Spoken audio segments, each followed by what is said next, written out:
Good morning, church.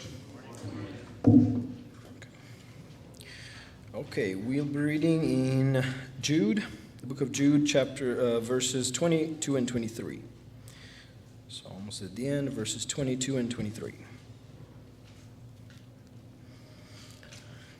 This is the word of God. And have mercy on those who doubt. Save others by snatching them out of the fire. To others show mercy with fear, hating even the garment stained by the flesh. You may be seated.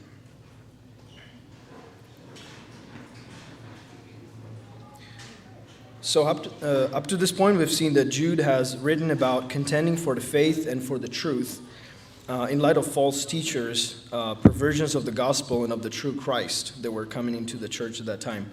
And he gave really strong warnings against these ungodly people. And he just encouraged believers to keep themselves in the love of God in the previous verses.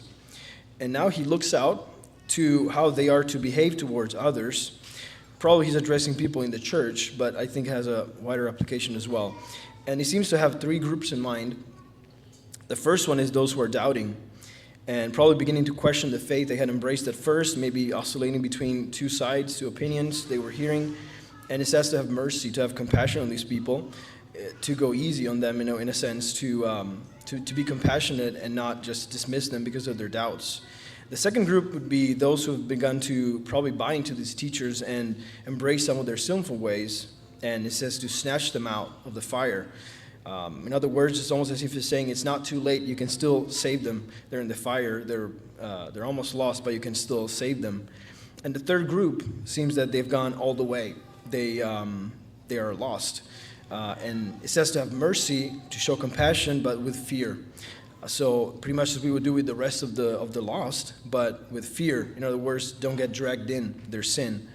And I think this offers some important considerations for us. First of all, as recipients of God's mercy, we must show mercy.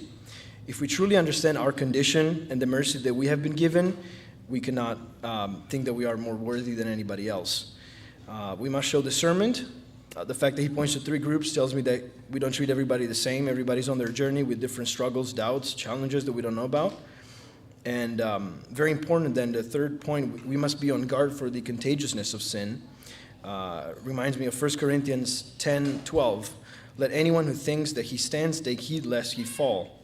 We must hate sin the same way God does. And I think everyone who's been a Christian for a length of time can relate to this story. You are saved. You see the condition of your sin, your need for Christ. You cry out for mercy. You are saved. And then you're on fire for Jesus. And you start to think that you can do this. You start thinking that you're self-reliant. You can do this. You can keep yourself from falling. And then you fall. And then you realize, I think only after that, you really realize the condition of the human depravity, the condition of your heart. And your absolute need for mercy every second of every day, and the need for mercy that you have to give to others. And finally, we must be jealous. Sorry, I'm lost you here. Jealous for God's truth and not compromise, but also be gracious and compassionate. Of course, we want to be jealous for that truth, but we have to consider that many people out there in cults, other religions, may have never really even heard the whole truth clearly proclaimed to them. So, especially in this age where we have people from all nations, all religions coming here, and it could be easy sometimes to see it, to look at that and think about sort of like a disruption of our Western culture. And but what if, because God moves people and nations as He pleases, what if those nations are just being brought to us? Literally, the coastlands and the nations are coming to us. And what if in God's providence, the mission field is coming to our backyard? And there are countless situations that this can apply to. But I think that the question is that, will we be ready and willing to be faithful in those moments to snatch others out of the fire, to show them the mercy that we have received because of that unspeakable mercy that we have received? So church, lift up your hearts.